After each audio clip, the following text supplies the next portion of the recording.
Bueno, muy buenas tardes a todos, bienvenidos a esta última conferencia del día y del encuentro de diabetes. Muchísimas gracias a todos por participar en estas actividades que hemos planteado. Y bueno, la verdad que en esta oportunidad vamos a darle la bienvenida a una nueva entidad que se suma, que es la Sociedad Argentina de Nutrición, así que bienvenida a toda la sociedad, a todos los integrantes de la sociedad. Y en esta oportunidad van a presentar la conferencia Diabetes, nuevos enfoques diagnósticos y terapéuticos. Va a ser una sesión informativa esencial sobre los avances más recientes en el diagnóstico y tratamiento de la diabetes. Y esta conferencia reúne a destacados o destacadas, en este caso, expertos en el campo de la diabetes.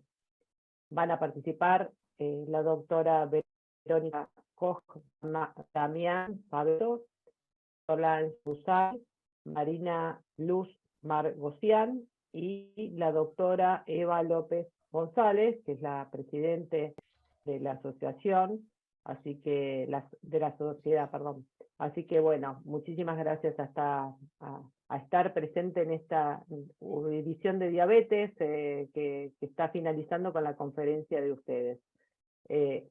Como les recuerdo, siempre en las conferencias, este contenido y todo el que venimos desarrollando queda alojado en nuestra plataforma. Creo que entre hoy y mañana vamos a subir las conferencias del encuentro de diabetes. Simplemente tienen que inscribirse y luego van a poder acceder a ver el contenido. Y una vez que lo vean a través de la plataforma, pueden obtener su certificado de participación. También la plataforma cuenta con la posibilidad de generar una traducción automática. Tienen que habilitar los subtítulos y de allí elegir el idioma, en caso de que no sea español el idioma nativo de ustedes. Y bueno, sin más, darle la bienvenida a la Sociedad Argentina de Nutrición a esta conferencia y a la doctora Eva López González, su presidente, que va a hacer la apertura de la conferencia.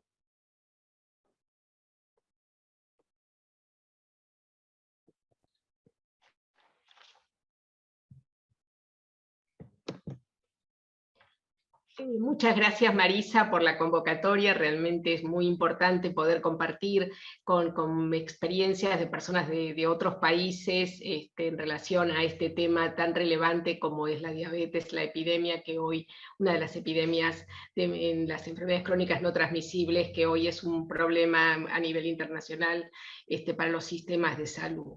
Les agradecemos a todos por su presencia y este simposio que está organizado por el grupo de diabetes y factores de riesgo de la Sociedad Argentina de Nutrición.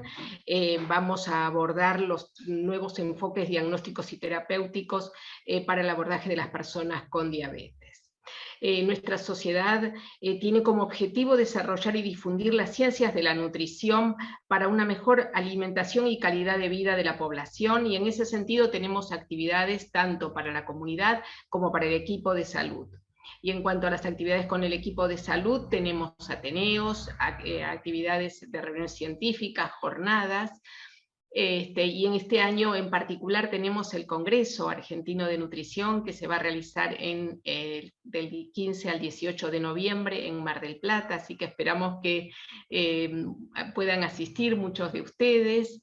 Realmente los invitamos también a que participen en nuestras actividades, muchas de ellas son virtuales, también tenemos cursos de capacitación, así que nos parece que es muy importante que podamos tener participación de personas de otros países latinoamericanos. Así que los esperamos en nuestro congreso y vamos a dar inicio a este simposio presentando a la coordinadora, que es la doctora Marina Margosian, que es médica especialista en nutrición de la UBA, magíster en diabetes de la UNSAL, docente autorizada en nutrición de la UBA, es miembro titular de nuestra sociedad y también de la Sociedad Argentina de Diabetes, y es coordinadora del grupo de trabajo de diabetes y factores de riesgo de la Sociedad Argentina de Nutrición. Bueno, te damos entonces la palabra a vos, Marina. Gracias a todos por acompañarnos.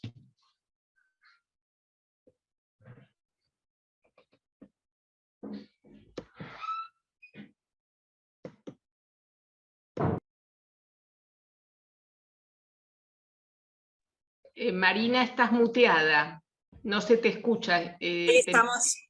Hola, hola. Ahora sí. Bueno. Perfecto, ahí va. Bárbaro. Gracias, Eva, por la presentación. Un honor estar acá. Antes que nada, bueno, agradecer al comité organizador del Congreso, LATAM Hospitals, por convocarnos para formar parte de este webinar y poder exponer con dos excelentes disertantes que ahora voy a presentar. ¿Puedo compartir pantalla? Sí, sí, podés perfecto. compartir.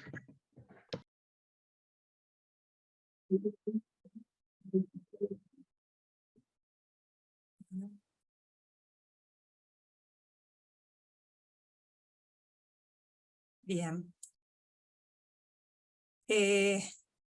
Bueno, en esta oportunidad, entonces, como parte del Comité de Trabajo de Factores de Riesgo Cardiovascular y Diabetes mellitus de la Sociedad Argentina de Nutrición, voy a presentar la disertación de hoy, Diabetes, nuevos enfoques diagnósticos y terapéuticos. La primera disertante que nos va a hablar de diagnóstico de diabetes con sus nuevos enfoques es la doctora Verónica Costamañán Fabeto, médica diabetóloga, especialista en nutrición, coordinadora de CEPA, Centro de Diagnóstico Pilar, médica diabetóloga en CEMIC. Y los nuevos enfoques terapéuticos, la doctora Solange Hussey, médica especialista en nutrición, subdirectora de la carrera de médico especialista en nutrición de la UBA, médica de planta de la Unidad Nutrición y Diabetes del Hospital Ramos Mejía y secretaria del Grupo de Trabajo de Factores de Riesgo Cardiovascular y Diabetes de la SAN. Voy a hacer una breve reseña, como decía Eva, de la importancia de la prevalencia de enfermedades crónicas no transmisibles que tenemos no solo en Argentina, sino a nivel mundial. Algunos gráficos que me parecieron interesantes, como el que fue publicado por la IDF, en donde se puede ver el crecimiento de la prevalencia de diabetes como epidemia a nivel mundial. Fíjense en el año 2000, en donde se estimó que había 151 millones de pacientes con diabetes en el mundo. Fíjense cómo fue escalando.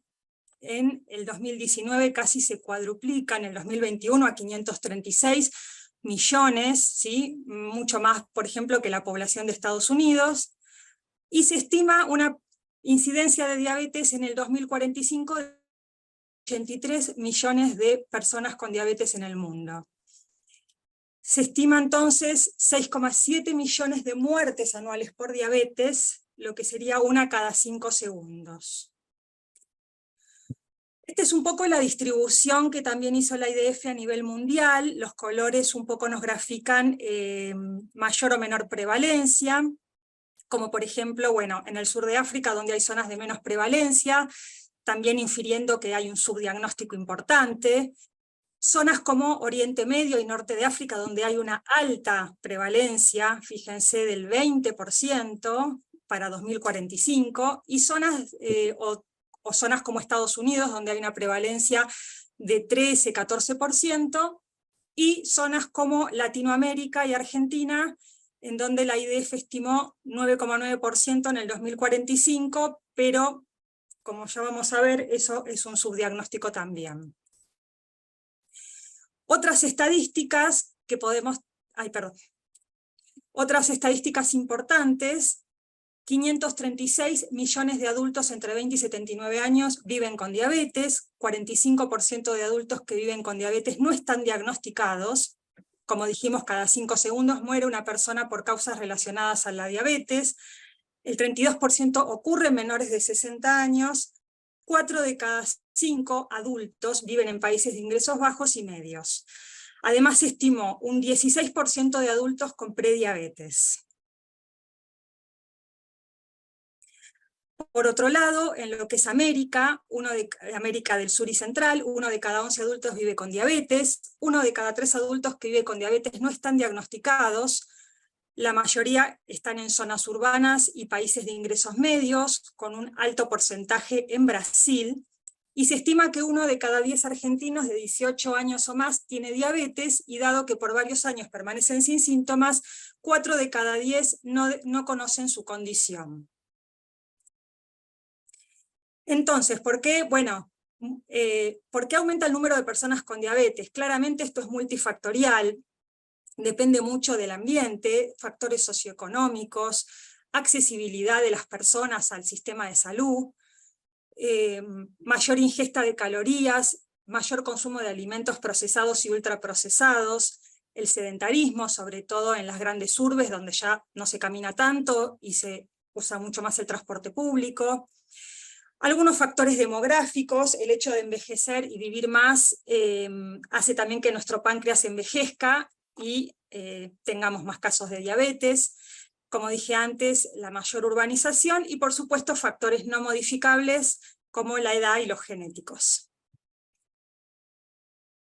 Ni hablar el aumento de la prevalencia de sobrepeso y obesidad, que ahora lo vamos a ver en otro gráfico.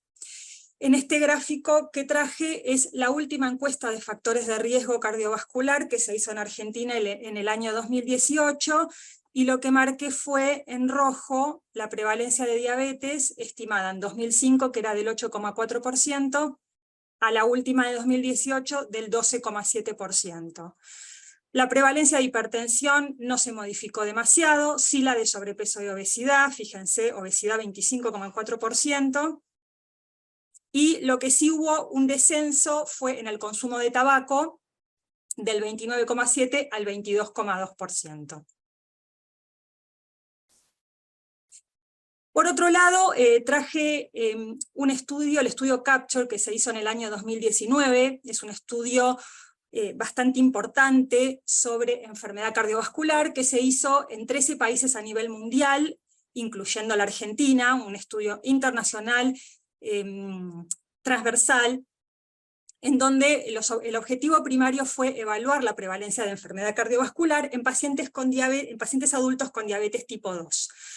Y como objetivo secundario también se evaluaron algunos factores demográficos, algunos factores clínicos de los pacientes, y sobre todo el uso de medicación en los pacientes. ¿Qué medicación se usaba? Y se hizo más hincapié en lo que eran análogos de GLP-1 e inhibidores de SGLT2. Bien, los resultados se lograron reclutar 9.800 pacientes, la media de diabetes fue aproximadamente de 10,7 años, la media de hemoglobina glicosilada fue de 7,3%, y la prevalencia de enfermedad cardiovascular y de enfermedad aterosclerótica fue de 34,8 y 31,8% respectivamente, en estos pacientes que se reclutaron. Por otro lado, lo que se vio que solo el 22% de este total de pacientes usaba análogos de GLP-1. Entonces, para resumir, ¿qué es lo que se vio como conclusión en el estudio? Lo que se vio es que 1 de cada 3 pacientes con diabetes ya tenía enfermedad cardiovascular, y básicamente la conclusión del estudio fue el bajo uso que hubo de fármacos como los análogos de GLP-1, en donde ya tienen una evidencia de beneficio cardiovascular, y se vio este menor uso, sobre todo en pacientes con enfermedad cardiovascular establecida, en donde ya sabemos el beneficio que tienen. Entonces, un poco el mensaje es que no estamos haciendo lo que las guías clínicas nos están indicando que hagamos. Y este gráfico que traigo del estudio Capture, perdón, ahí estamos, en donde se puede ver la mayor prevalencia es de enfermedad coronaria, 17,7%, infarto de miocardio, 4,6%, enfermedad carotídea, 8,4%, ACV, 7,2%, y enfermedad vascular periférica, 2,6%. Bueno, por supuesto están detalladas todas las prevalencias de todos los eventos de enfermedad cardiovascular, y bueno, creo que en ese sentido tenemos como que reevaluar nosotros mismos el tratamiento que damos a nuestros pacientes. Dentro de las complicaciones crónicas, no olvidarnos tampoco de las microangiopáticas, ¿sí? Se estima que el 25% de las personas con diabetes mellitus desarrollará una herida o úlcera a lo largo de su vida, y esto, por supuesto, puede desembocar en lo que es la amputación, 20 veces más frecuente en personas con diabetes que en población general. La retinopatía, que es la segunda causa de ceguera en nuestro medio, y la nefropatía, que es la primera causa de enfermedad renal crónica terminal y de ingreso a diálisis y trasplante en nuestro país.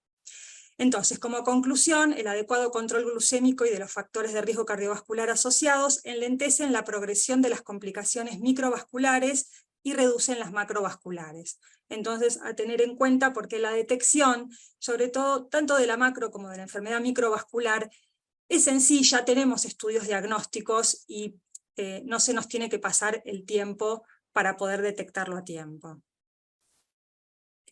Bueno, es todo, muchas gracias por su atención y bueno, voy a dar espacio a la doctora Verónica Koch-Damanian.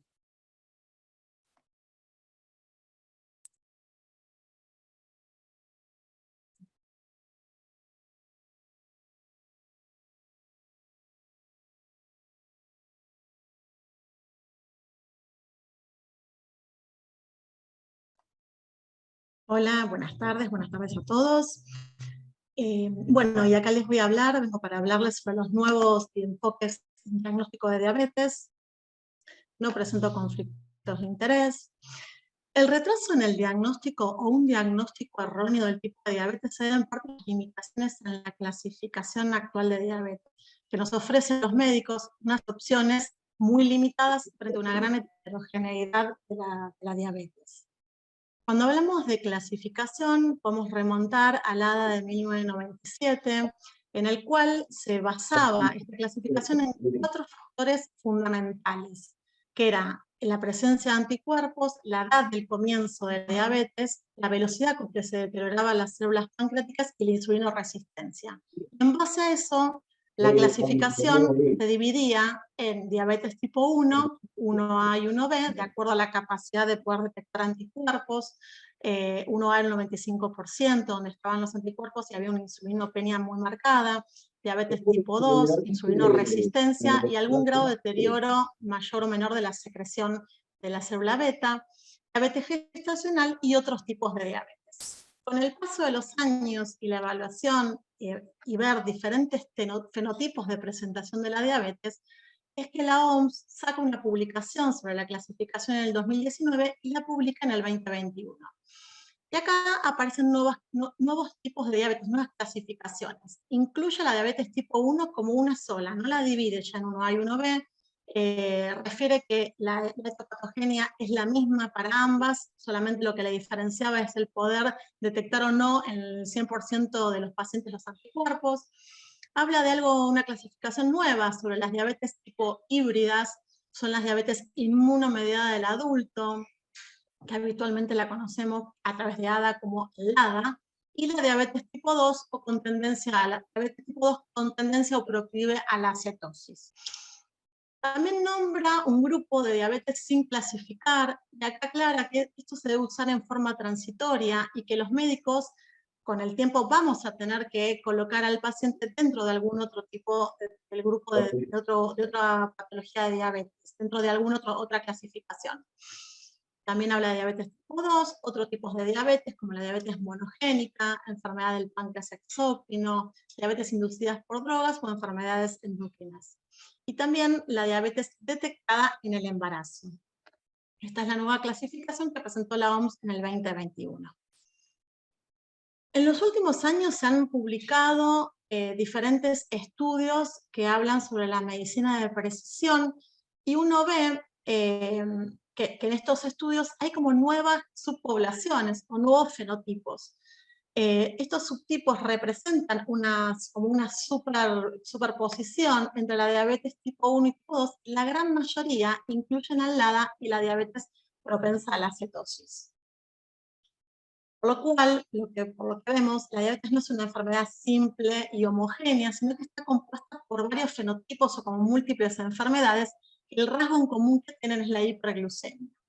4 factores utilizamos habitualmente para identificar esta heterogeneidad, que es la edad de comienzo, la pérdida de función de la célula beta, el grado de la insulinoresistencia y la presencia o no de anticuerpos. Como puntos claves vemos que es necesario mejorar la clasificación de la diabetes, la importancia de estos predictores en la progresión de la enfermedad, las características genéticas, inmunológicas y metabólicas, y de esta forma poder predecir respuestas terapéuticas para dar un tratamiento más personalizado a nuestros pacientes. La medicina de precisión se refiere a la adaptación del tratamiento médico a las características individuales de cada persona o de una subpoblación. La diabetes de precisión es cuando se utiliza un enfoque de la medicina de precisión para mejorar el tratamiento de las personas con diabetes. Comienzo hablándoles de la diabetes neonatal, que es una diabetes monogénica. Es una diabetes que se detecta en los primeros 6 meses de vida. Comparte características con diabetes MODY por mutaciones, pero hay un cambio de paradigma puntual una vez que uno empieza a tener las pruebas genéticas. Por ejemplo, estos pacientes tienen mutaciones en los genes, lo más importante, mutaciones en los genes que codifican el canal de potasio, y la característica o el interés puntual de este diagnóstico correcto es que tratándolos con altas dosis de sulfonilureas, el paciente tiene un pronóstico formidable con respecto a su diabetes y mejora notablemente su función cognitiva. Cuando uno sospecha diabetes tipo MODY, otro tipo de diabetes similar a la diabetes neonatal, uno podría pensar en una edad de comienzo en una persona relativamente joven, menor de 25 años, con una fuerte influencia familiar, uniparental. No necesariamente tiene que ser diagnóstico de diabetes, uno también podría tener un familiar con una glucemia alterada en ayunas, una disglucemia.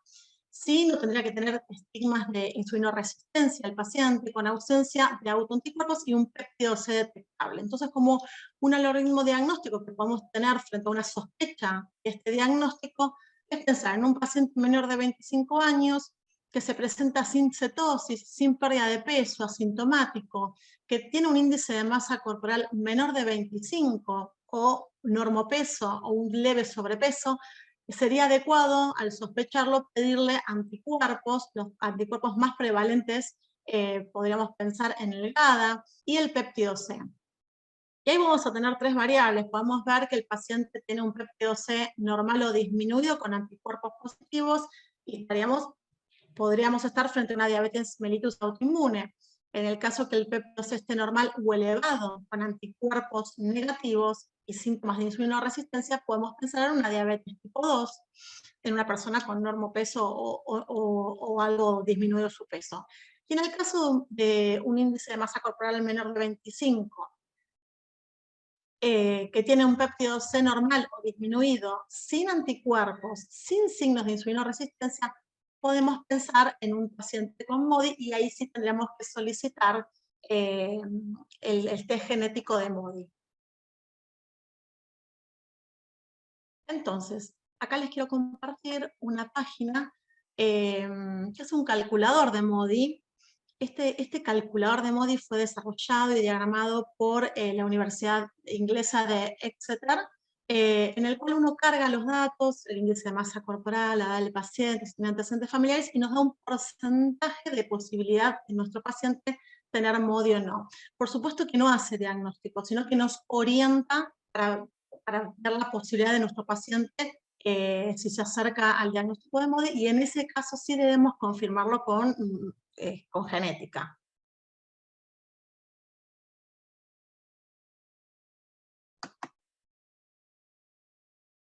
Bueno, entonces vimos diabetes MODY, diabetes neonatal. En el caso, les quiero presentar con esta diapo la diferencia que hay en una diabetes, cuando hablamos de genética molecular en la diabetes de precisión. La diabetes monogénica tiene la característica de que uno, cuando detecta esa mutación puntual, la población que evalúa tiene características muy similares. Entonces, un tratamiento termina siendo un tratamiento efectivo. Cosa que si vemos en la diabetes tipo 2 es más difícil porque es más compleja la etiología de la diabetes tipo 2, al ser poligénica. Los pacientes tienen un polimorfismo, o sea, un polimorfismo genético, un fenotipo distinto entre ellos, y eso hace difícil o limita el tratamiento más adecuado. Con respecto a la diabetes tipo 1, clásicamente el desarrollo de diabetes tipo 1 se da la parte clínica, el debut en semanas, incluso meses, pero bueno, en realidad abarca desde la susceptibilidad genética hasta que aparece la clínica.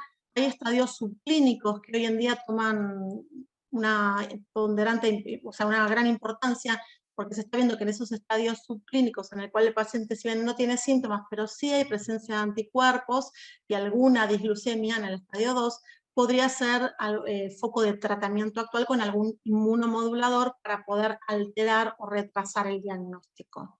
Con respecto a las formas de presentación de la diabetes tipo 2, uno podría pensar en una foto que está expuesta acá, el típico paciente diabético tipo 2, con factores predisponentes, edad, genética, sedentarismo, obesidad. O también puede ser un paciente que se nos presenta y es un hallazgo, con una glucemia en ayunas alterada, con una curva alterada. Pueden no tener síntomas o tener síntomas de insulinopenia, o presentarse directamente el diagnóstico acompañando con una complicación micro o macrovascular.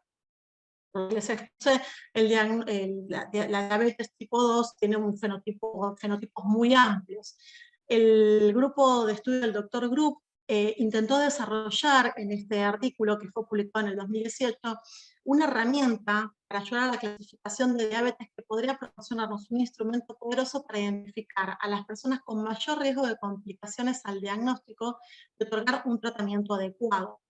Este estudio se realizó entre el 2008 y el 2016, se tomaron en cuenta 6 variables. Este estudio fue para diabéticos de adultos recién diagnosticados, y las variables eran anticuerpo GAD, la edad del diagnóstico, el índice de masa corporal, la hemoglobina glicada, la secreción de insulina y la resistencia.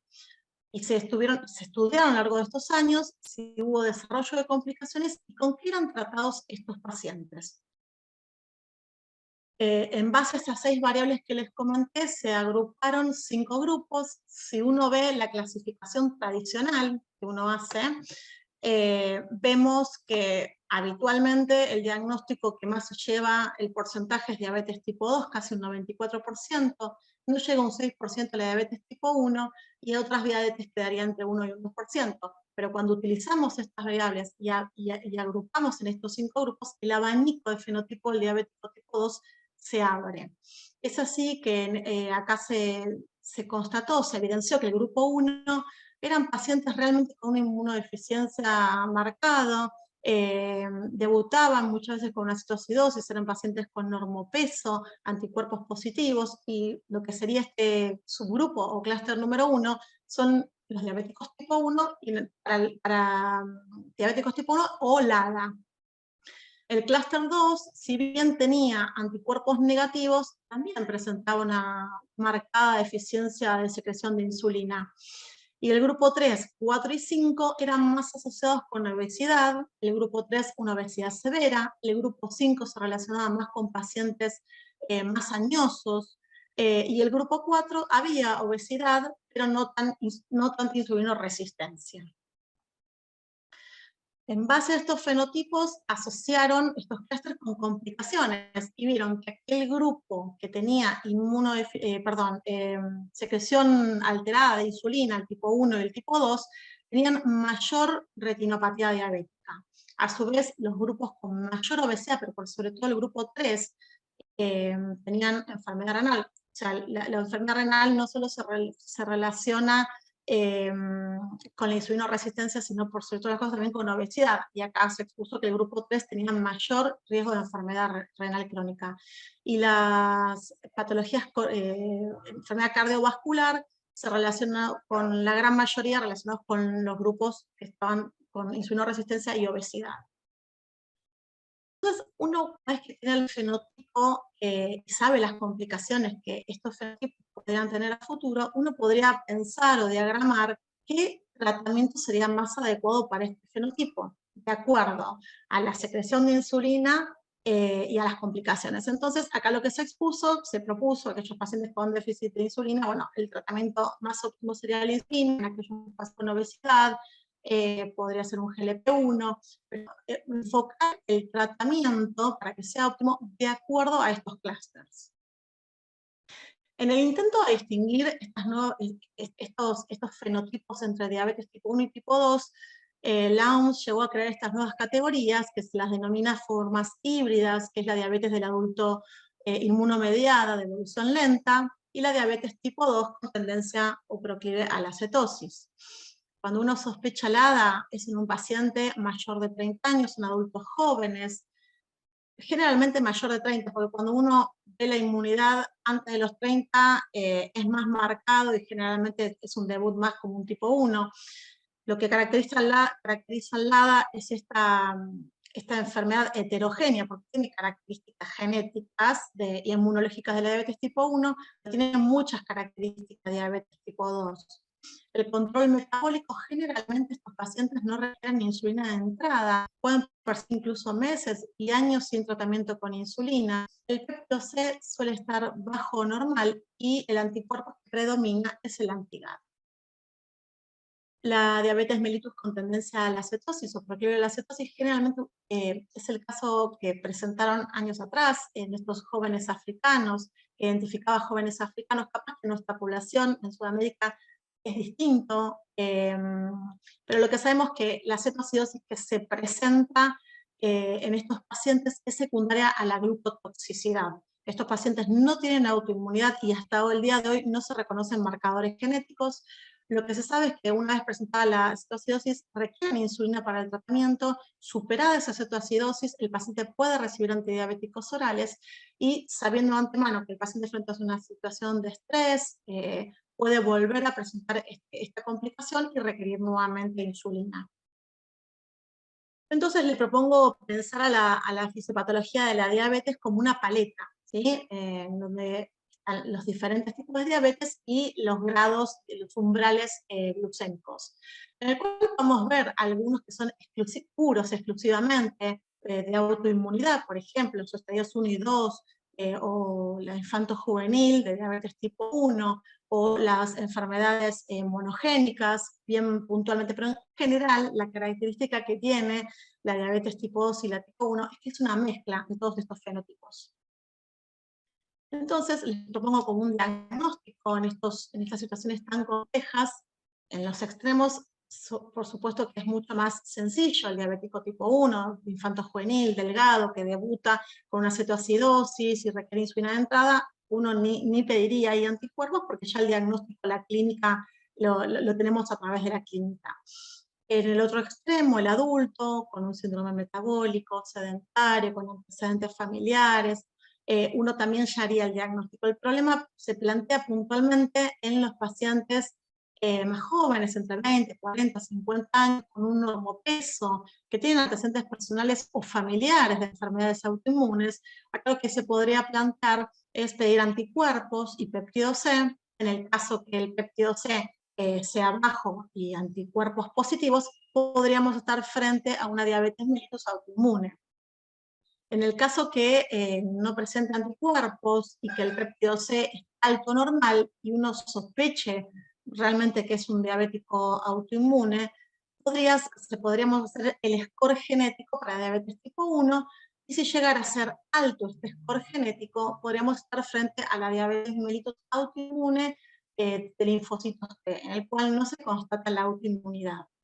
En el caso que este score sea bajo, podemos pensar en un MODI, y en ese caso podemos utilizar la calculadora de MODI que les comenté de la Universidad de Exeter, o podríamos estar frente a un paciente fenotípicamente distinto a una presentación de un diabético tipo 2, pero ser un diabético tipo 2.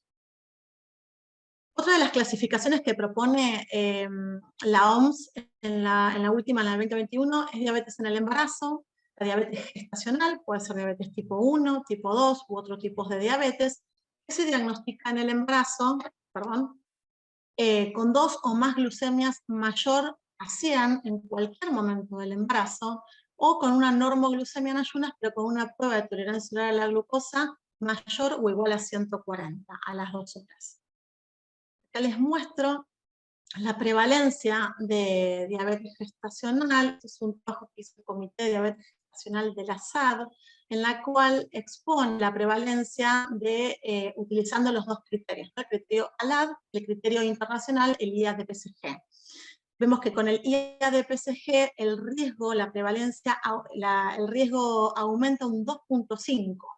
Nosotros en nuestro país tenemos una prevalencia de casi un 10%, utilizando los criterios que les conté, y si utilizaríamos los criterios internacionales, nuestra prevalencia se duplicaría, mucho más todavía que se duplicaría, con el costo que esto involucra.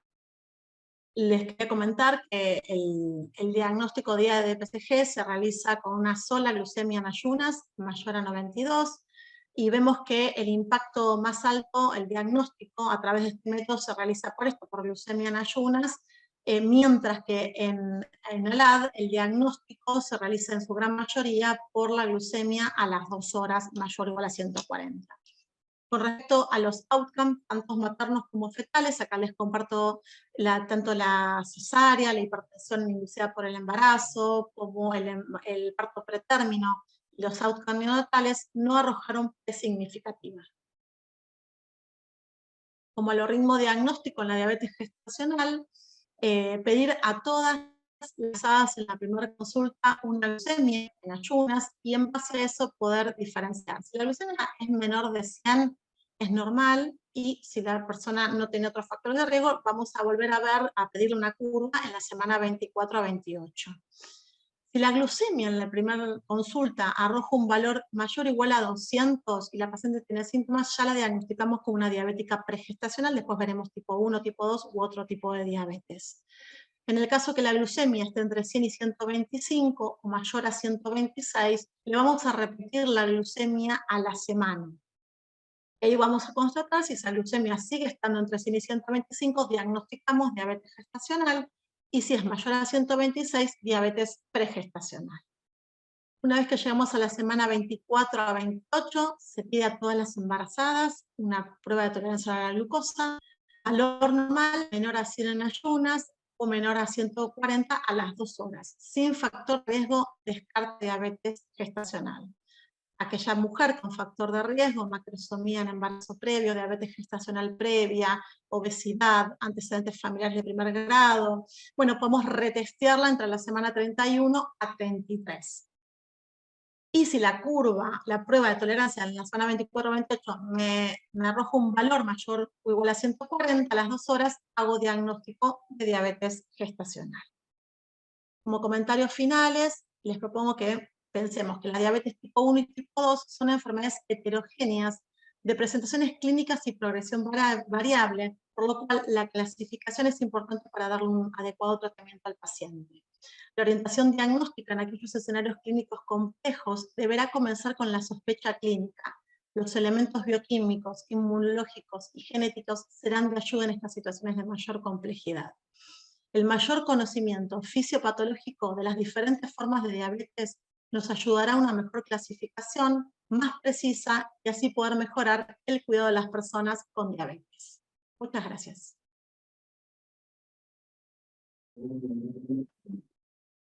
Gracias, Verónica, excelente disertación. Bueno, sí, vamos con la doctora Solange Hussein, que nos va a hablar sobre los nuevos enfoques terapéuticos en diabetes. ¿Ahí ven bien la presentación?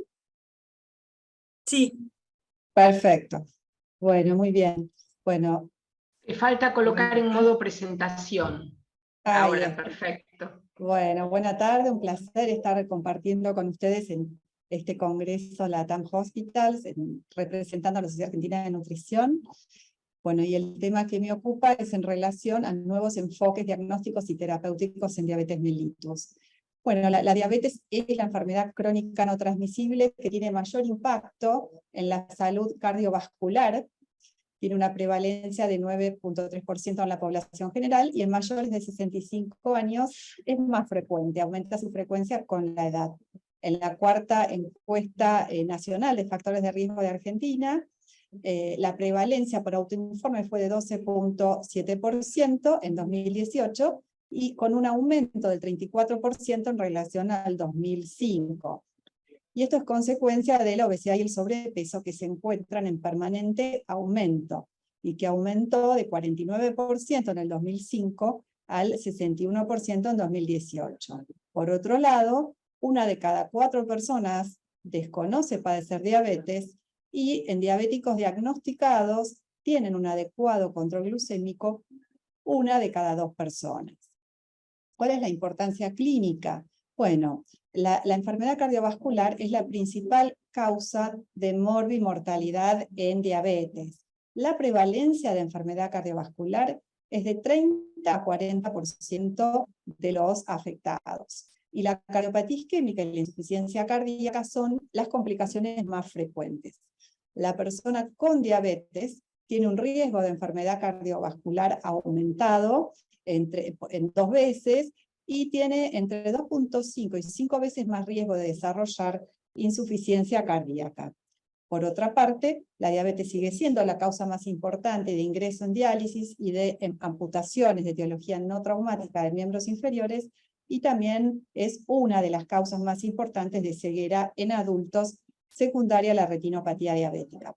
Por otro lado, el costo médico derivado del cuidado de las personas con diabetes se incrementa por 4 si existen complicaciones crónicas. De ahí la prevención de las complicaciones, que es sumamente importante.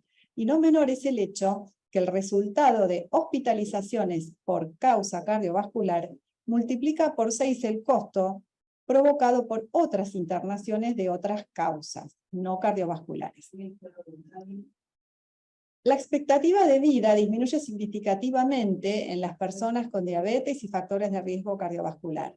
De modo que una persona de 60 años que tiene diabetes tiene una expectativa de vivir 6 años menos. Si además de diabetes tuvo un infarto, esta expectativa aumenta a 12 años menos, y si la persona con diabetes desarrolla enfermedad renal crónica, tiene una esperanza de vida 16 años menor. Por lo tanto, para abordar las múltiples condiciones de riesgo que conducen a la enfermedad renal y cardiovascular en las personas con diabetes tipo 2, se recomienda una intervención multifactorial, con particular cuidado por la tolerabilidad y seguridad de los fármacos. Es fundamental abordar la hiperglucemia, la hipertensión, el peso y la dislipidemia, es decir, tratarla con un enfoque integral. Acá vemos cómo sería el manejo de la diabetes tipo 2 en la persona con diabetes y enfermedad cardiovascular y renal. Fijémonos que en un paciente con diabetes tenemos que considerar, evaluar si existe enfermedad cardiovascular y renal, y también en un paciente con enfermedad cardiovascular tenemos que evaluar si tiene diabetes, porque las personas con enfermedad cardiovascular tienen con mucha más frecuencia diabetes o prediabetes. Confirmada la diabetes y la enfermedad cardiovascular, ¿sí? Tenemos que reducir el riesgo cardiovascular independientemente del control glucémico. Es decir, si la diabetes no está bien controlada, tenemos que elegir aquellos fármacos que ofrezcan beneficios cardiovasculares, ¿sí? La reducción de eventos mayores cardiovasculares, de infarto, de ACV y de mortalidad cardiovascular, como los agonistas del receptor de GLP-1 y los inhibidores de SGLT2, del cotransportador de sodio y glucosa renal. Por otro lado, si el paciente tiene insuficiencia cardíaca, tenemos que intentar reducir las hospitalizaciones en todos los pacientes, tengan la fracción de eyección que tengan, ya sea reducida o preservada, con un inhibidor del cotransportador de sodio y glucosa renal. Por otro lado, si hay enfermedad renal en un paciente con diabetes, tenemos que reducir tanto el riesgo de progresión de la enfermedad renal como el riesgo cardiovascular. Si las personas con enfermedad renal fallecen principalmente de enfermedad cardiovascular. En este caso, podemos recurrir a un inhibidor del SGLT2 y también a la finerenona, que han demostrado reducir mortalidad cardiovascular y eventos cardiovasculares y detener la progresión de la enfermedad renal y reducir la proteinuria. Entonces, en el paciente, lo primero que tenemos que hacer en el paciente con diabetes es evaluar el riesgo cardiovascular. Si el paciente ya tiene enfermedad aterosclerótica, cardiovascular o daño de órgano blanco severo, ya sabemos que el riesgo es muy alto.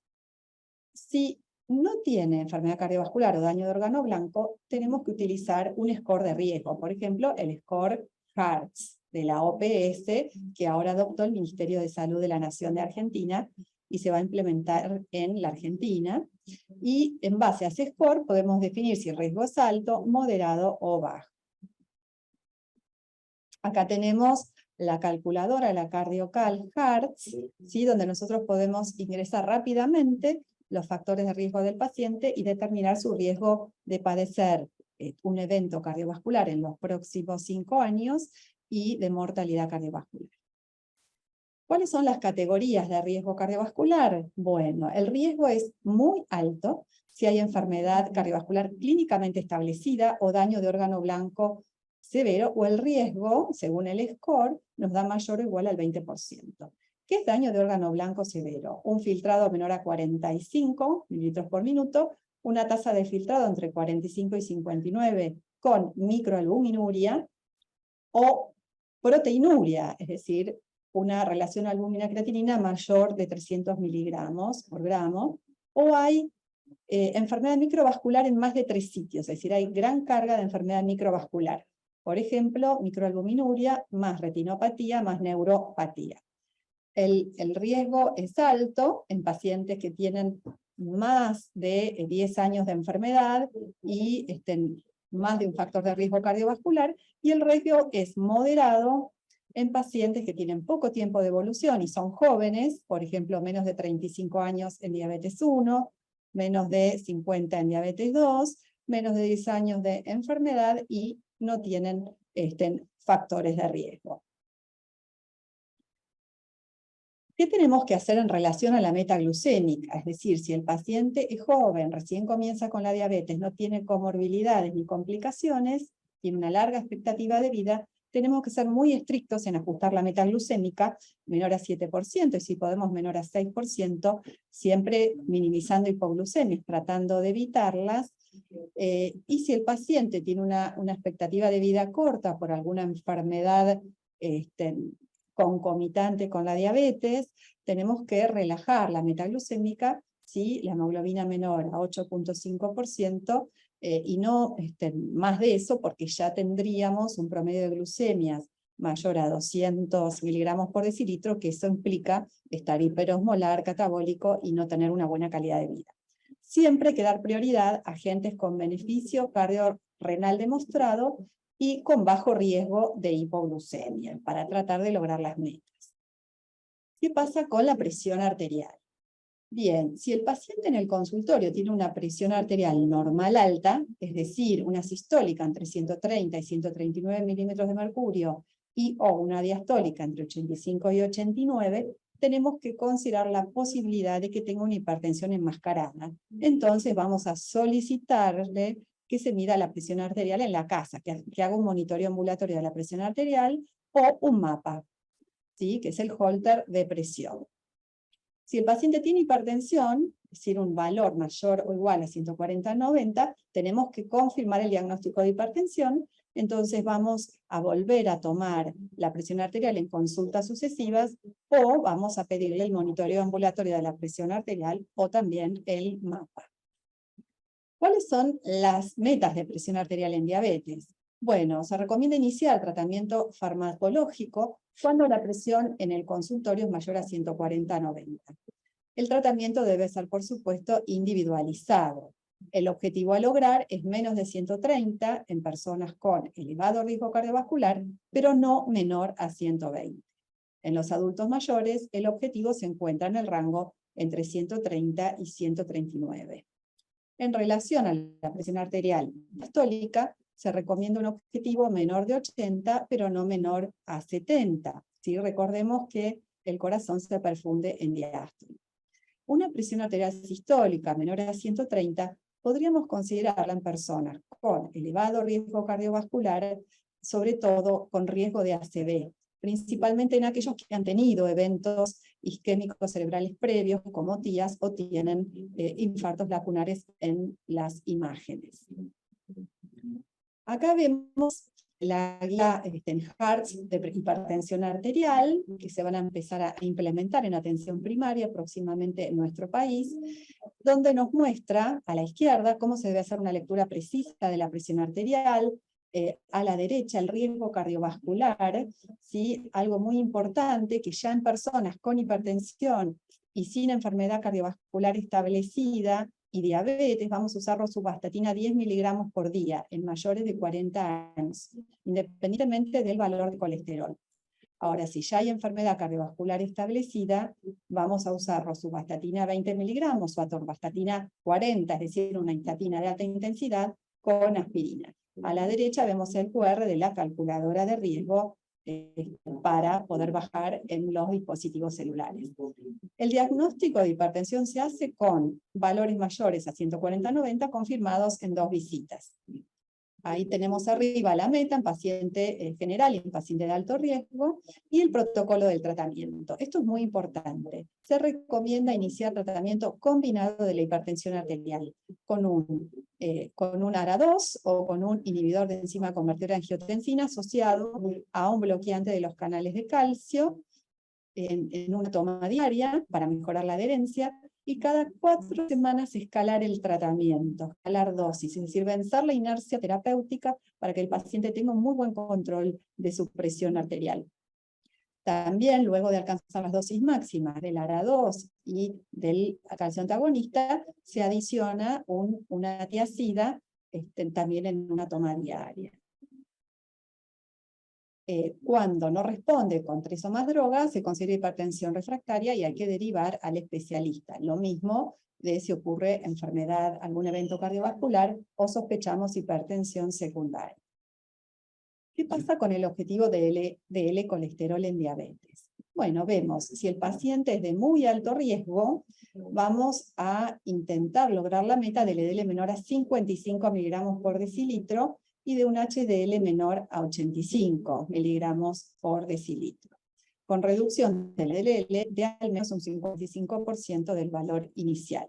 Si el paciente es de alto riesgo, el objetivo va a ser LDL menor a 70 y no HDL menor a 100, y si el paciente tiene riesgo moderado, es decir, un paciente con diabetes de reciente diagnóstico, joven, sin otro factor de riesgo cardiovascular, LDL menor a 100 y no HDL menor a 130. En relación a cómo logramos el control lipídico, bueno, principalmente la base es la modificación del estilo de vida, dieta mediterránea o DASH, aumentar la actividad física, las estatinas en prevención primaria en mayores de 40 años y alto riesgo cardiovascular, con un factor de riesgo o más, tenemos que utilizar estatina de alta intensidad para apuntar al objetivo de LDL menor a 70.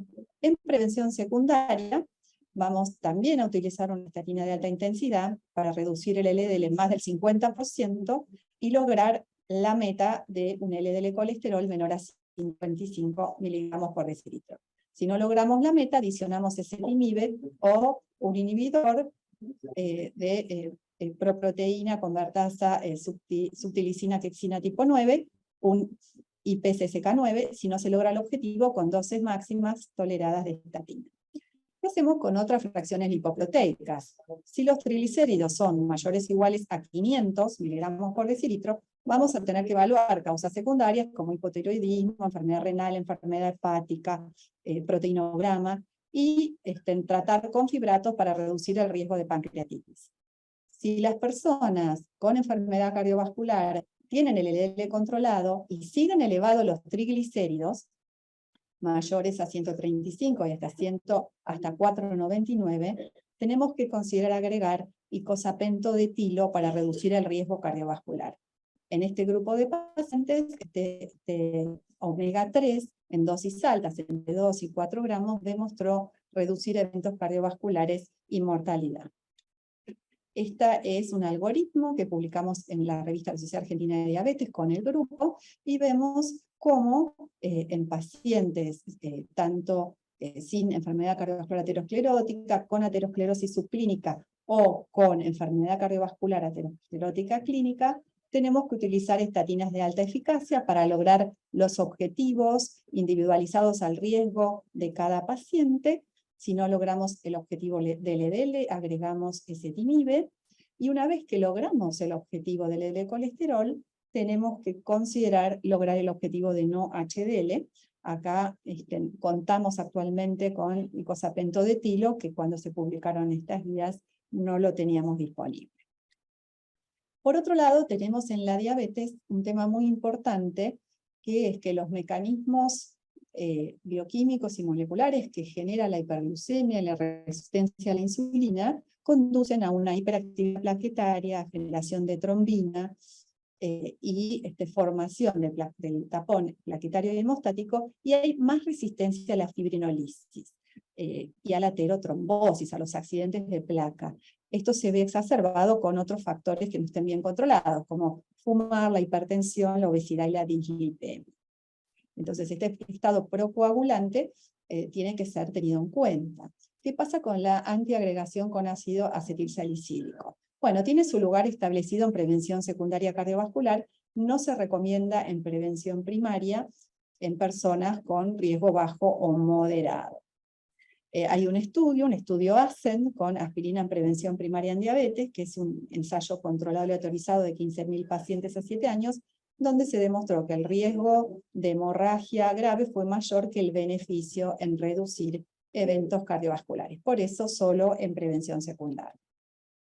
¿Qué pasa con los anticoagulantes directos o no antagonistas de la vitamina K? ¿Sí? Bueno, sí se recomiendan en diabéticos con fibrilación auricular. El rivaroxaban puede considerarse de alto riesgo y enfermedad arterial periférica combinado con aspirina, y la doble antiagregación luego de una intervención, una angioplastia con colocación de stent, en los diabéticos puede llegar a necesitarse por más tiempo, por este estado protrombótico que tiene. Estas son las guías HEARTS de diabetes que recién salen y se van a implementar en el país, donde nos indica con la A cómo se realiza el diagnóstico, con la B cómo realizar el tratamiento. La meta es una glicosilada menor a 7%, y bueno, se va haciendo la intensificación de los tratamientos, siempre teniendo en cuenta si el paciente tiene enfermedad cardiovascular o renal, a la izquierda, a la derecha, y si no la tiene, a la izquierda. Por otro lado, cómo es la educación para el automanejo, las pautas de estilo de vida saludable. El C tiene en cuenta los factores de riesgo asociados, cómo tomar la presión arterial, cómo reducir el riesgo cardiovascular, y el D es el tamizaje de complicaciones crónicas, los controles que se tienen que hacer al diagnóstico y luego una vez por año.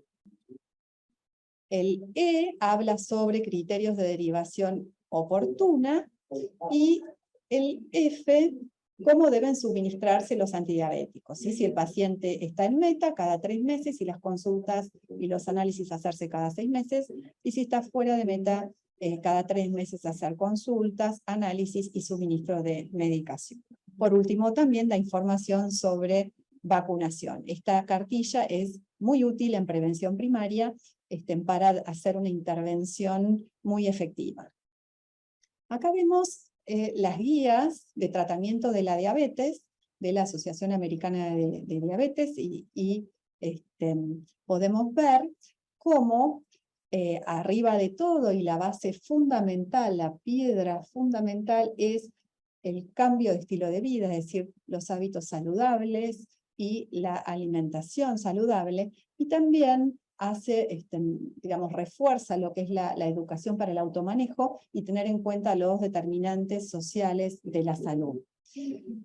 Por otro lado, tenemos 2 grandes sectores, el de la izquierda, ¿sí? Cuando queremos reducir riesgo cardiorrenal en pacientes de alto riesgo con diabetes, además de lograr un buen control de la glucemia, y a la derecha cuando el objetivo es lograr un buen control glucémico y una reducción de peso.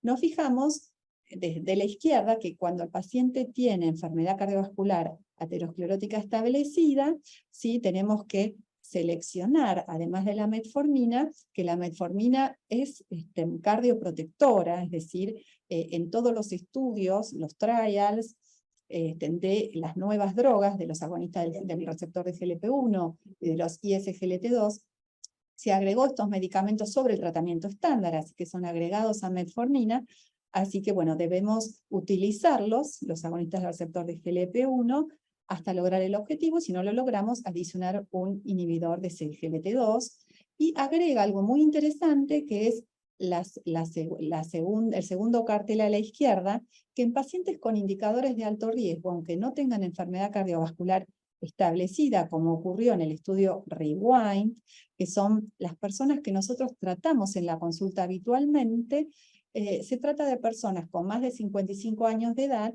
y 2 o más factores de riesgo. Es decir, un paciente, por ejemplo, con diabetes y obesidad, con hipertensión y diabetes, que fuma, que tiene dislipidemia o que tiene albuminuria. Entonces, 2 o más factores de riesgo, también debemos elegir alguno de estos fármacos que protegen el corazón y el riñón y disminuyen mortalidad cardiovascular.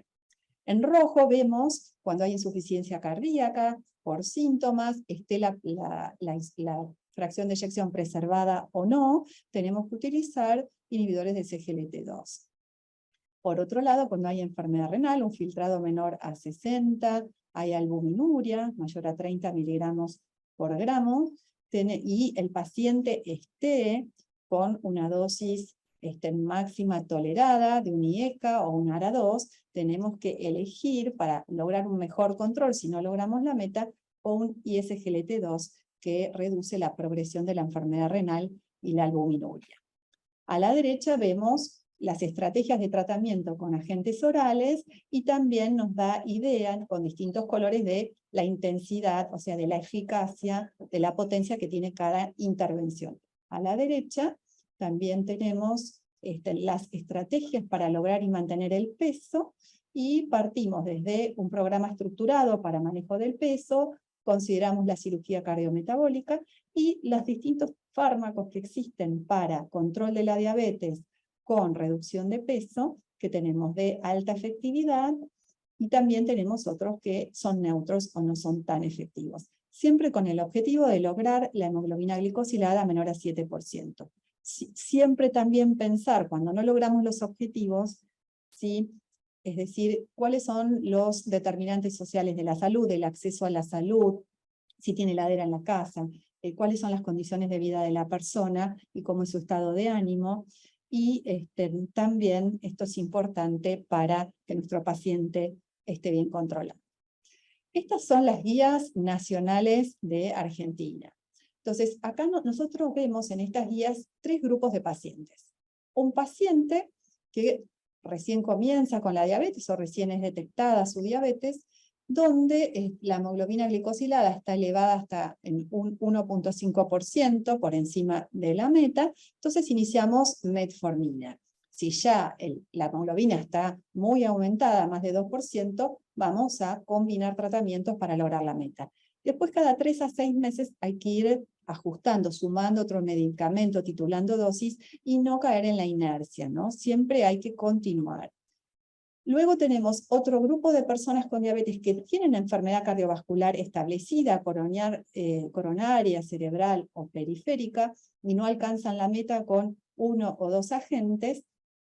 Entonces ahí tenemos que agregar un ISGLT2, canagliflozina, empagliflozina o dapagliflozina, porque reducen mortalidad, eventos cardiovasculares y eventos renales.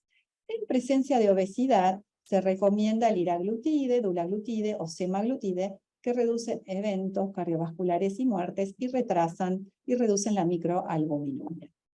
En las guías del gobierno se prefiere un ISGLT2, dado que los agonistas del receptor de GLP-1 son inyectables, de mayor costo, y requieren tratar un mayor número de personas para un beneficio similar. Y los beneficios cardiovasculares de los agonistas del receptor GLP-1 solo se demostraron en personas con obesidad y enfermedad cardiovascular establecida. Nunca hay que asociar IDPP4 con agonistas del receptor de GLP-1 que se neutralizan entre ellos porque actúan en los mismos sitios de acción. El tercer grupo serían los pacientes con glucemias mayores a 300, con hemoglobina mayor a 9%, con síntomas hiperosmolares y catabólicos, los que hay que insulinizar, ¿sí? Entonces, ¿cuáles son los mensajes para llevar a casa de esta disertación? Que en diabetes y también en prediabetes aumenta el riesgo cardiovascular, y particularmente si la diabetes apareció temprana y ya tiene una larga duración, hay comorbilidades y daño de órgano blanco. Que cualquiera sea la modalidad de tratamiento de la enfermedad cardiovascular, en las personas con diabetes va a haber peores resultados, y esto se denomina riesgo residual. Que en las personas con eventos cardiovasculares debemos medir glucemia y hemoglobina glicosilada para detectar diabetes, y prueba de tolerancia a la glucosa si estas no son concluyentes. Que tenemos que hacer un tratamiento intensivo de los factores de riesgo cardiovascular, individualizado al perfil de cada paciente individual. Que hay nuevos objetivos para presión arterial en diabetes y prediabetes, y hay que empezar con combinaciones a dosis fijas. Que hay nuevas pautas también para el manejo del LDL-colesterol, que incluyen valores menos de 55 en pacientes de muy alto riesgo, con el uso de inhibidores de PCSK9, si no logramos la meta con terapia intensiva con estatinas a dosis máximas más ezetimibe. Que después tenemos que enfocarnos en el no HDL, y contamos con icosapenta de etilo, que tiene evidencia. Que se puede considerar el tratamiento con aspirina y rivaroxaban en dosis bajas, y en pacientes de muy alto riesgo después de un síndrome coronario agudo y en presencia de enfermedad arterial periférica. Y que los nuevos agentes hipoglucemiantes, los ISGLT2 y los agonistas de GLP-1, se recomiendan como tratamiento de primera línea en diabetes con enfermedad cardiovascular establecida y o enfermedad renal crónica. Como conclusiones finales, podemos observar que hubo una larga búsqueda de fármacos hipoglucemiantes que pudieran tener un beneficio adicional sobre el sistema cardiovascular. Hubo varios resultados frustrantes iniciales, con tiazolidina-ediona, con sulfas, con insulina. Más tarde estos resultados fueron refutados, pero condujeron a la necesidad de ensayos de resultados cardiovasculares con cada nuevo fármaco reductor de la glucosa que saliera a la venta. Esto abrió una ventana de oportunidad para prevenir enfermedad cardiovascular en personas con diabetes, utilizando apropiadamente los receptores de GLP-1 y SGLT2, que demostraron reducir riesgo cardiovascular con un número necesario a tratar por debajo de 50 para evitar un MACE en 5 años en personas con enfermedad cardiovascular establecida. Los ISGLT2 también han demostrado reducción sustancial en el riesgo de hospitalización por insuficiencia cardíaca, incluso en personas sin diabetes y en particular en aquellos con FEI reducida. Estos beneficios han supuesto cambios muy importantes en las guías de práctica clínica y deberían implementarse en la atención de las personas con diabetes. Muchas gracias por su atención. Dejo de compartir. Gracias, Solange. Excelente disertación. Gracias a las dos. Bueno. Bueno, la verdad que es muy completo el panorama que nos han brindado. Realmente hemos tenido otras conferencias durante la mañana también vinculadas al diagnóstico y al tratamiento, así que creo que la audiencia se va de este evento con todas las herramientas y actualizaciones necesarias en el campo. Así que excelente la participación de las tres disertantes, y bueno, nuevamente un agradecimiento a la doctora Eva López por acceder a participar en este evento. Bueno, estamos un poco cortos de tiempo, pero hay un par de preguntas que no quiero dejar de irnos sin que las respondan. Una es: ¿cómo evalúa en diabetes mellitus de jóvenes la evolución y prevención de la retinopatía?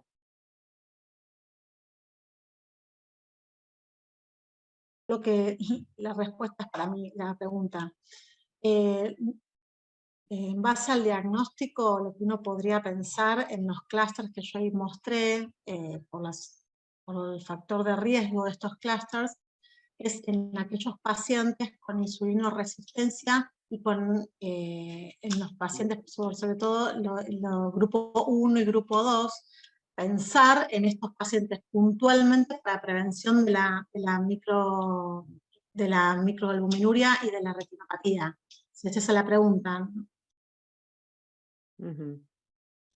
Perfecto.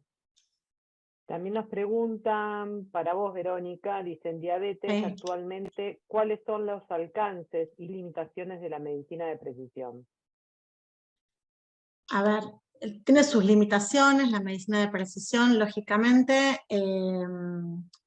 Sus alcances notables hoy en día son las diabetes monogénicas. En ese subgrupo, en esos pacientes puntualmente, hay un beneficio bien establecido y se demostró claramente en la diabetes neonatal, en la diabetes tipo MODY. Por ejemplo, nosotros en nuestro país la prevalencia más alta de MODY es el MODY tipo 2, la glucoquinasa, y en esos pacientes, sabiendo genéticamente el diagnóstico, uno le explica el diagnóstico al paciente y le retira el tratamiento que está recibiendo, muchos de los cuales ya vienen con insulina. Entonces, al tener un diagnóstico genético de MODY tipo 2, sabemos que el paciente con cambios en el estilo de vida, sin la insulina, no va a tener complicaciones. Entonces, le cambiamos la calidad de vida a ese paciente notablemente y el pronóstico. Entonces, creo que las limitaciones son puntualmente en la diabetes tipo 1 y tipo 2, por lo que expuse esta gran heterogeneidad de la presentación clínica que manifiesta este tipo de diabetes, y no así en las diabetes monogénicas, que claramente tiene un beneficio marcado con la medicina de precisión.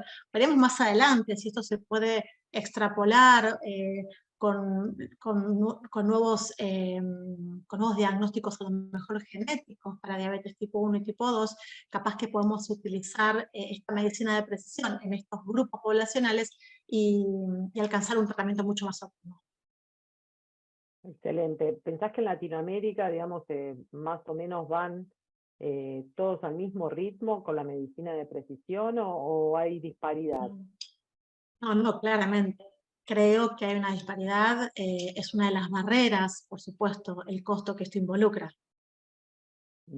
Perfecto. Bueno, para Solange, dice, ¿cuándo se indica dapaglifosina luego de un IAM, un infarto agudo de miocardio?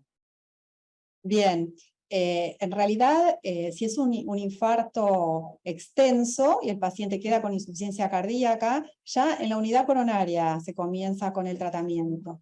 ¿Sí? Esto no solo la dapagliflozina, también la empagliflozina, se dan desde la unidad coronaria porque los efectos hemodinámicos son muy rápidos. Ya a las 2 semanas se ven los efectos y al mes es el efecto máximo. Entonces hay que aprovechar al máximo estos beneficios, porque ya pronto se separan las curvas en relación al placebo y hay menos recurrencias de evento coronario, menos ACV, menos mortalidad ya enseguida.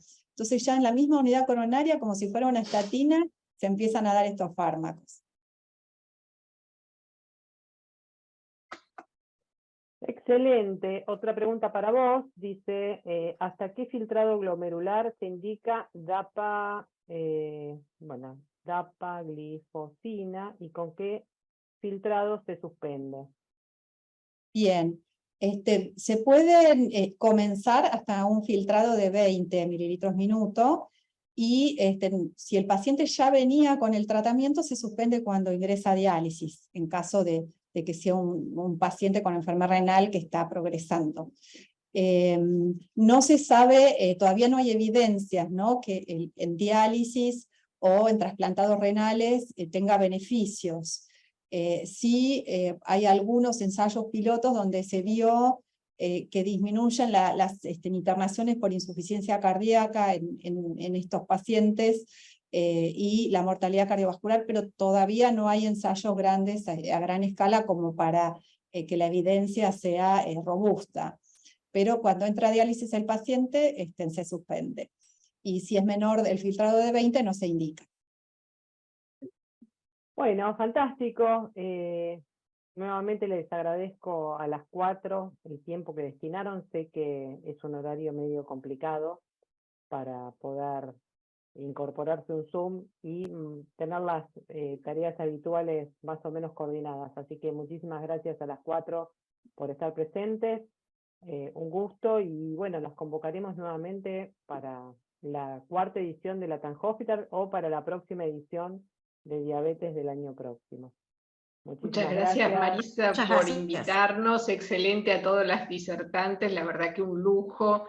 Y a todos agradecer también a los asistentes y a los que vean en forma diferida este excelente simposio. Gracias.